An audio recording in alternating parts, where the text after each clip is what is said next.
In this video, I want to show you how to remove Gemini from the power button of your Samsung A26 and A36. And it probably works with other models as well, because right now, every time I'm pressing the the power button, Gemini comes up, and this is not what I want. I want to use it as a power button. So to do so, you simply have to go into the settings. So drag down from the top right corner, select the cogwheel, then go down until you see, let me see, over here, Advanced Features, and then Side Button.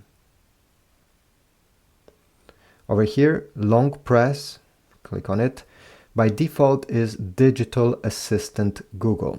You can switch to another digital assistant if you have one, but most people don't even need this in their life, so select Power Off menu instead.